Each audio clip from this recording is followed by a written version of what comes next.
Nadie la había llamado madre en años, ni siquiera ella misma. El pueblo la conocía como la mujer del pañuelo viejo, una figura descalza que cruzaba los caminos con un canasto vacío y mirada clavada en el suelo. Isela no hablaba mucho, y cuando lo hacía, usaba palabras medidas, como si cada una costara una parte de lo que había perdido. Aquella mañana, el sol apenas comenzaba a calentar la tierra húmeda, cuando ella cruzaba un campo de maíz abandonado, buscando raíces o algo que pudiera servirle de cena. Fue entonces cuando los escuchó. No eran animales, eran voces humanas, pero pequeñas, rotas. Se acercó con cuidado, moviendo la maleza con los pies y el alma en vilo. Allí, entre espigas secas, los vio. 5 niños, sucios, encogidos, temblando. El mayor no tendría más de 11 años. El menor apenas caminaba. Ninguno lloraba con fuerza, lloraban con resignación, como quien sabe que el llanto no trae a nadie. ¿Dónde está su madre?, preguntó Isela sin acercarse del todo. El mayor levantó la vista. Se fue anoche. Dijo que volvía, pero no volvió. Isela sintió algo quebrarse dentro, una madera vieja que aún crujía cuando el viento la golpeaba. No preguntó más, no los tocó. Solo les ofreció su canasto, les hizo una seña y los llevó consigo. Caminaban lento, como animales heridos, mirando todo como si fueran fantasmas de lo que habían sido. Al llegar a su cabaña, un cuarto con techo de latas y un fogón medio muerto, Isela les ofreció agua y una manta para compartir. No dijo palabras dulces, solo las necesarias. Esa noche durmieron todos en el suelo, con el frío entrando por las rendijas y el silencio pesando más que el hambre. Pero por primera vez en años, Isela no durmió sola. ¿Y los niños? No durmieron sin una sombra que los cubriera. Nadie preguntó por ellos, ni vecinos, ni autoridad. Nadie llamó a la puerta. Isela comprendió entonces que esos 5 no eran noticia, eran olvido, como ella. Pero tal vez ese mismo olvido los había cruzado en el lugar y momento exactos, porque a veces el destino no se presenta con trompetas, llega con pies descalzos y canastos vacíos y aún así cambia el mundo. El amanecer trajo consigo un silencio distinto. No era el de la soledad habitual, sino uno lleno de respiraciones suaves y movimientos torpes. Isela se levantó antes que nadie, como siempre, pero esta vez no solo para hervir agua o barrer la tierra. Observó a los 5 niños dormidos sobre las mantas, cada uno aferrado al otro como si temieran desaparecer si soltaban las manos. El más pequeño murmuraba en sueños. El mayor, con el ceño fruncido, tenía los puños cerrados incluso dormido. Isela encontró un pedazo de pan viejo envuelto en tela y lo partió en silencio, calentándolo con el vapor de la olla. Cuando los niños despertaron, ella ya había servido 5 porciones iguales. No eran suficientes, pero el gesto decía más que el alimento. El mayor se acercó con desconfianza, tomó su parte y tras una pausa larga, preguntó: ¿Podemos quedarnos? Isela lo miró sin responder. Luego asintió, una vez, sin palabras. Yo me llamo Mateo, dijo él bajando la vista, señaló a los demás. Ella es Alma, ese es Josué, la de la trenza se llama Renata, y él, el más chiquito, se llama Tomás. Isela los repitió mentalmente como quien memoriza un rezo. No preguntó apellidos, no preguntó de dónde venían, solo se aprendió los nombres, uno por uno. A media mañana, Mateo ayudaba a juntar leña, Alma barría con una escoba improvisada, y Renata organizaba piedras como si fueran juguetes. Ninguno pidió nada, ninguno se quejó. Parecían conocer el arte de adaptarse sin hacer ruido. Isela los observaba con una mezcla de asombro y miedo, no por ellos, sino por ella, por lo que empezaba a sentir, por lo que había prometido nunca volver a abrir, el pecho. Después del almuerzo, sopa aguada y raíces hervidas, y se la sacó una caja de madera que nunca compartía. Dentro, trozos de tela, agujas y cintas que habían pertenecido a su madre. Le dio a Alma un pedazo de encaje, a Renata una cinta azul. No dijo nada, pero ellas entendieron. El día terminó con los 5 niños dormidos otra vez en el suelo, pero esta vez con el rostro en paz. Y cuando Isela apagó la lámpara, sintió algo nuevo. No alivio, no alegría, era otra cosa. Era como si esos nombres hubieran llenado los huecos de una casa rota. Y por primera vez en años, el pan viejo supo a algo parecido a familia. A los 3 días, la tierra habló. Isela había llevado a Mateo y Josué al campo detrás del arroyo seco, donde solía encontrar hierbas silvestres que usaba como remedio. No esperaba más que raíces viejas o insectos dormidos. Pero entonces Mateo tropezó con algo duro bajo la tierra. ¿Una piedra?, preguntó. Isela se agachó y empezó a cavar con las manos. Era una caja, oxidada, cubierta de barro, sin cerradura pero firme. Cuando la abrieron, adentro había varias cartas atadas con hilo rojo, una medalla de cobre y una pequeña muñeca sin brazo. Los niños la miraron sin comprender. Isela, en cambio, sintió cómo el pecho se le apretaba. Reconocía esa medalla. Era igual a la que su hermana menor llevaba al cuello el día que la separaron, muchos años atrás. Las cartas estaban dirigidas a una mujer llamada Eugenia, firmadas por distintas manos, pero todas comenzaban igual: querida madre. Isela no dijo nada, solo volvió a atar el hilo, cerró la caja y la guardó en el canasto. Esa noche, mientras los niños dormían, encendió la lámpara de aceite y leyó cada carta. Historias de abandono, de hambre, de niños que esperaban ser encontrados, como los que ahora dormían a su alrededor. No eran cartas de su hermana, pero eran lo mismo. Eran oraciones no respondidas. Al día siguiente, fue al pueblo por primera vez desde que los niños llegaron. Llevó consigo 2 mantas tejidas por Renata y Alma, y cambió una por pan en la tienda. Nadie le preguntó nada. Nadie mencionó a los 5 que ahora habitaban su cabaña, como si fueran invisibles, como si el mundo se hubiera rendido a su existencia. Pero Isela número. Esa tarde, construyó una cerca con Mateo. Enseñó a Josué a cortar leña con seguridad, y dejó que Tomás durmiera en su regazo por horas. Renata cantaba, Alma la imitaba, y en el cielo ni una sola nube. Esa noche, antes de apagar la lámpara, Isela tomó la muñeca sin brazo de la caja oxidada, la limpió con un pañuelo y se la colocó a Tomás junto al pecho. Él sonrió dormido, y ella entendió que hay cosas que no se compran ni se piden, solo se encuentran. Como una caja enterrada, como 5 niños solos, como el instinto de proteger, cuando nadie más lo hace. Isela nunca preguntó por qué los niños estaban solos. No porque no quisiera saber, sino porque había aprendido que hay heridas que duelen más cuando se nombran. Pero esa mañana, mientras los 5 recogían piedras para reforzar la entrada de la cabaña, Renata dejó caer la suya, se cubrió el rostro con ambas manos y se echó a llorar. No era berrinche, era un llanto profundo, de esos que rompen desde adentro. Isela se acercó sin decir palabra. La abrazó como quien envuelve algo roto sin intentar arreglarlo. Esperó a que se calmara. Luego, simplemente preguntó, ¿quieres que escuche o que calle? Renata murmuró con voz rota. Mi mamá dijo que volvía, pero se fue con un señor de sombrero. Dijo que nosotros ya sabíamos sobrevivir. Isela no reaccionó. Solo acarició su cabello con una ternura que parecía haber estado enterrada mucho tiempo. Esa noche, cocinó con más esmero que nunca, papilla con un poco de hierba dulce y tortillas delgadas que Alma ayudó a calentar. Después de cenar, les propuso algo inusual, un fuego afuera entre piedras, con los pies descalzos tocando la tierra fría. Vamos a contar historias, dijo, no para saber el pasado, para inventar futuros. Mateo fue el primero.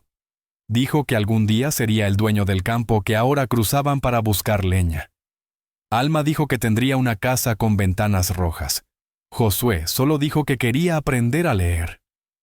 Renata, en cambio, no dijo nada. Pero apretó la mano de Isela con tanta fuerza que no fue necesario hablar. Cuando llegó su turno, Isela miró el fuego y murmuró: «Yo soñé una vez que tenía muchos hijos, pero desperté sola. Tal vez esta vez sea al revés. Tal vez despierte y ya no esté sola nunca más». Nadie dijo nada, pero el fuego ardía más alto. Esa noche, mientras todos dormían, Isela tomó una manta vieja y comenzó a coser a mano 5 letras: M, A, J, R y T. Las iniciales de los 5 nombres. No era una promesa, era un acto. Porque las promesas se rompen. Pero lo que se construye con las manos, con el hambre y con el silencio, eso se queda, aunque el mundo mire hacia otro lado. A las 2 semanas, alguien golpeó la puerta por primera vez desde que los niños llegaron. Fue un golpe seco, urgente. Isela abrió sin miedo, con las manos aún manchadas de tierra del huerto que había comenzado a plantar con Mateo. Pero no había nadie. Solo un papel clavado en la madera con una espina seca. No te pertenecen. No tenía firma, no tenía fecha. Solo esas 3 palabras que temblaron como trueno en el pecho de Isela. No lo mostró. No lo comentó. Quemó la nota en el fogón mientras preparaba el almuerzo y abrazaba a Tomás sin soltarlo. Esa noche, cuando todos dormían, revisó cada cerradura, empujó una cómoda contra la puerta y no apagó la lámpara. El silencio del campo ya no era el mismo. Ya no era paz. Era sospecha. Al día siguiente, bajó al pueblo por leña seca. El comerciante la miró raro. «Dicen que tienes niños en tu casa», Isela no respondió. «Dicen que no son tuyos». No lo eran, ahora sí.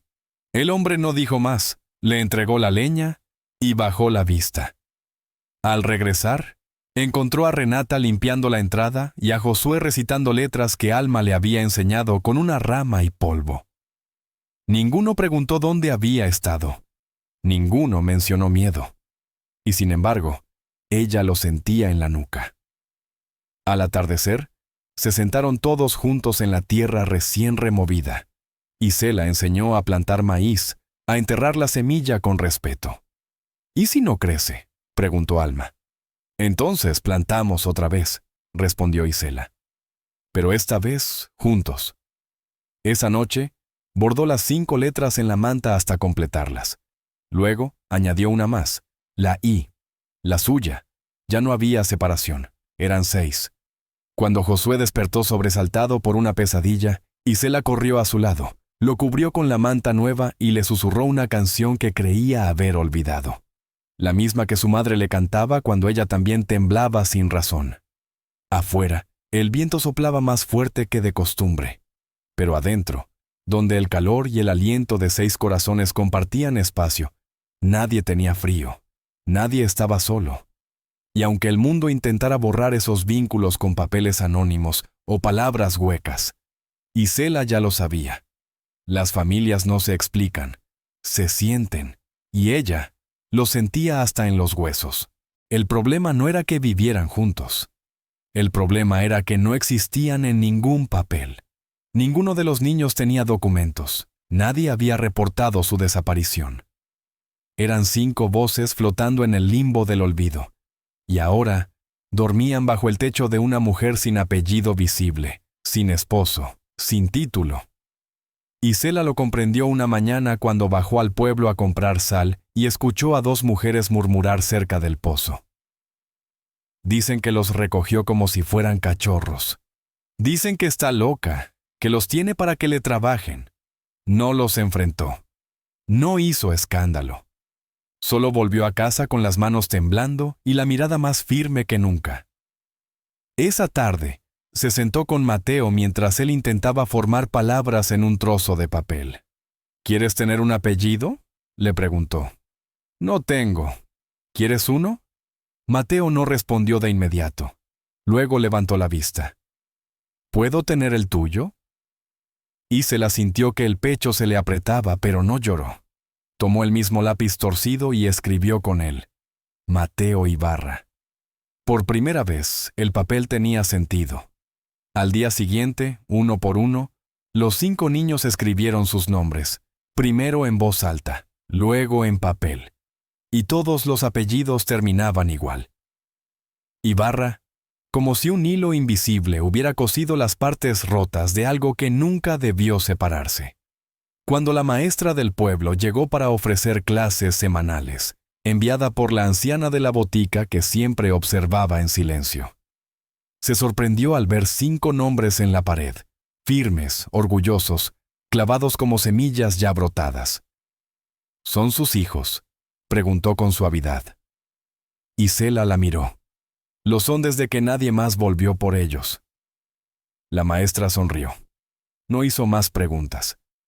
Aceptó un té, dejó unos cuadernos y se marchó prometiendo regresar. Esa noche, los niños dibujaron sus nombres en la tierra con palos, como si quisieran verlos florecer. Y cuando Isela los cubrió con la manta bordada, uno de ellos, Renata, que nunca hablaba mucho, le susurró algo al oído. Gracias por no preguntar tanto, solo por quedarte. Isela cerró los ojos, porque entendía, porque preguntar muchas veces no sana, pero quedarse lo cambia todo. El campo había comenzado a florecer tímidamente, como si la tierra, al ver a los niños correr sobre ella, recordara cómo dar vida. Isela los observaba desde el umbral de la cabaña, con los brazos cruzados y el corazón apretado. Ya no se trataba de sobrevivir, se trataba de sostener lo construido, pero los rumores seguían creciendo como maleza. Un hombre del pueblo llegó en mula esa tarde, con una hoja doblada en el bolsillo y una mirada incómoda. Dicen que los niños no tienen padres legales, que alguien debe hacerse cargo, o vendrán por ellos. Isela no respondió de inmediato. Solo le pidió ver el papel. Era una citación informal del ayuntamiento, firmada por un burócrata que jamás se había acercado al rancho. El hombre bajó la voz. Yo no dije nada, señora. Solo cumplo con traer esto. Me lo encargaron. Pero dicen que usted no es nadie, que no puede ofrecerles nada. Isela lo miró sin enojo. ¿Y quién decide quién es alguien? El hombre no supo qué responder. Se marchó cabizbajo, como quien entiende que ha tocado algo sagrado sin permiso. Esa noche, Isela reunió a los niños alrededor del fuego. Les explicó con palabras sencillas que quizás vendrían personas a hacer preguntas, que no sabían qué iba a pasar. Mateo alzó la voz con firmeza. ¿Y si dicen que debemos irnos? Isela miró a los 5, uno por uno. Entonces les diremos lo que nadie más dijo por ustedes. Que tienen nombre, que tienen casa, que tienen madre. ¿Y si no escuchan?, preguntó Alma con lágrimas en los ojos. Isela la abrazó. Entonces lo gritaremos con nuestras acciones, con la tierra que cultivamos, con las palabras que ahora saben escribir, con cada noche que no pasaron solos. Esa madrugada, mientras todos dormían, Isela escribió una carta a mano, sin saber si alguien la leería. La dejó sobre la mesa junto a una flor seca y una piedra de las que Josué guardaba como tesoro. Decía, yo no los parí, pero ellos me dieron nueva vida. Si eso no es ser madre, entonces no existe palabra que lo sea. Afuera, el viento soplaba con fuerza, pero adentro, entre paredes humildes, ya no había miedo, porque donde las palabras no alcanzan, los actos hablan por todos. Llegaron sin avisar. 3 hombres con sombreros oscuros, botas limpias y papeles en la mano. No eran del pueblo. Venían de la ciudad, enviados por alguien que no conocía los caminos polvorientos, ni los nombres de los niños escritos en la tierra. Dijeron que actuaban por orden del Estado, que los niños no estaban legalmente bajo custodia, que debían ser llevados a una institución donde recibirían cuidado adecuado. Isela no lloró, no gritó, no suplicó. Solo les pidió que esperaran afuera mientras hablaba con los niños. Cerró la puerta y respiró hondo. Van a intentar separarnos, dijo con la voz firme como una tabla bien clavada. Los niños la miraron, inmóviles. ¿Van a llevarnos?, susurró Tomás, apenas entendiendo. Van a intentarlo, respondió ella, pero no vamos a dejar que lo hagan solos. Los vistió con sus mejores camisas. Les colocó a cada uno una flor seca en el bolsillo. Y luego, sin lágrimas, abrió la puerta. Los 3 hombres comenzaron a leer el papel. Palabras largas, llenas de autoridad. Pero algo cambió cuando vieron a los 5 niños alineados, de pie, tomados de la mano. Renata sostenía a Tomás. Mateo no bajaba la mirada. Josué sostenía el cuaderno donde había escrito su nombre, y Alma tenía la manta bordada en brazos. Isela se paró detrás de ellos como un roble herido, pero en pie. «Pueden leer lo que quieran», dijo con voz clara. «Pero estos niños ya tienen madre, aunque el mundo no la haya firmado». Uno de los hombres bajó la vista. El más joven murmuró: «¿Y qué les da derecho a usted?» «El mismo que le dio a ellos el valor de volver a vivir». El más viejo suspiró. Cerró la carpeta. Miró a los niños. «No es decisión nuestra, pero tampoco es nuestro deber romper algo que claramente funciona». Se marcharon sin llevarse a nadie. No prometieron nada, no negaron nada, solo se fueron. Isela cerró la puerta con suavidad, sin fuerza, como si temiera que el momento se deshiciera si hacía ruido. Luego cayó de rodillas, no por debilidad, por gratitud. Los niños la rodearon sin decir nada. No hubo fiesta, no hubo gritos, solo una certeza silenciosa. Ese día habían intentado llevarlos, y no lo lograron. Porque en esa cabaña descalza, sin títulos ni apellidos oficiales, ya había algo más fuerte que la ley. Había pertenencia. Después de aquel día, algo cambió. No fue inmediato. No hubo celebraciones ni disculpas públicas. Pero la mirada del pueblo ya no era la misma. La mujer descalza que antes cruzaba el mercado en silencio, ahora era saludada con un gesto de cabeza, un «buenos días», tímido, o incluso una barra de pan envuelta en tela. La boticaria comenzó a guardar hierbas para Isela sin que ella las pidiera. El panadero les ofreció a los niños una vez por semana las piezas que no se vendían. Nadie decía «gracias» en voz alta. Pero las acciones hablaban. Una mañana, la maestra del pueblo llegó con una noticia inesperada. «Habrá una reunión del consejo», dijo. «¿Quieren escuchar tu historia?» Isela frunció el ceño. «¿Para juzgarme?» «Tal vez, pero también para entender». Esa tarde, se peinó el cabello, se lavó las manos con cuidado y vistió el único vestido que aún conservaba completo. Los 5 niños la acompañaron. Entraron al salón de madera del consejo tomados de la mano, con los nombres bordados en sus camisas. El lugar quedó en silencio. Nadie los había visto así, tan juntos, tan firmes, tan verdaderos. El presidente del consejo leyó los mismos documentos que habían traído los hombres de la ciudad. Luego levantó la vista. ¿Qué tiene que decir en su defensa? Isela respiró hondo. Nada que sea defensa. Solo verdad. Dijo que no los había buscado, que no sabía de dónde venían, que no sabía cómo curar el abandono, pero que sí sabía lo que significaba quedarse, lo que significaba escuchar un nombre repetido por un niño que antes no hablaba, lo que significaba que alguien te llamara mamá sin que tú lo pidieras. La sala no aplaudió, no interrumpieron, solo escucharon. Cuando terminó, uno de los ancianos del consejo, un hombre seco y poco afectuoso, se levantó, caminó hasta los niños y les preguntó: ¿Y ustedes? ¿Quieren quedarse con ella? Todos dijeron sí, incluso Tomás, que solo asintió mientras se abrazaba a la pierna de Isela. El consejo no dio una respuesta clara ese día, pero nadie vino a llevárselos después, y eso fue suficiente. Esa noche, Isela colocó 6 platos sobre la mesa, no en el suelo como antes. Y al centro, una vela encendida. No celebraron con palabras, pero comieron juntos. Rieron, se miraron a los ojos, porque el pueblo, aunque lento, había comenzado a entender lo que ella siempre supo. No hay acto más poderoso que elegir quedarse, cuando nadie más lo hace. Pasaron los meses, y el campo floreció como si hubiera estado esperando exactamente a esas 6 almas para hacerlo. La tierra que antes solo daba raíces duras, ahora ofrecía maíz tierno, flores silvestres y hasta mariposas. Isela había reforzado la cabaña con ayuda de Mateo, y cada tabla nueva tenía una historia, un error, una risa. No era perfecta, pero era firme. La maestra del pueblo venía 3 veces por semana.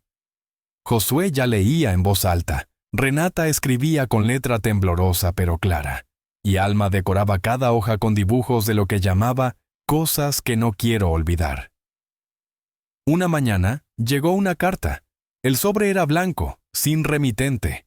Dentro, una hoja oficial, firmada por el mismo burócrata que una vez quiso separar. Decía simplemente: custodia provisional otorgada a Isela Ibarra. Evaluación futura en revisión. Gracias por su compromiso. Isela no lloró, no bailó. Solo colocó la carta en la repisa junto al cuaderno de los nombres y la flor seca que nunca había tirado. Esa tarde, mientras los niños jugaban cerca del arroyo, comenzó a construir algo más. Una mesa más grande. Ya no quería que comieran apretados ni que usaran el suelo como opción. Y cuando Mateo le preguntó por qué lo hacía, respondió: porque a veces, cuando el corazón crece, la casa también debe hacerlo. Al anochecer, todos ayudaron a colocar la mesa bajo el árbol más alto del campo. Prepararon pan, sopa de raíces y hasta un dulce hecho con miel vieja. No era una fiesta, pero lo parecía. Antes de comer, Alma levantó la mano. ¿Puedo decir algo? Isela asintió. Gracias por vernos cuando nadie más nos miró. Por no preguntar demasiado. Por llamarnos por nuestros nombres. Isela la abrazó sin decir palabra. Luego miró a los otros 5 rostros que la rodeaban.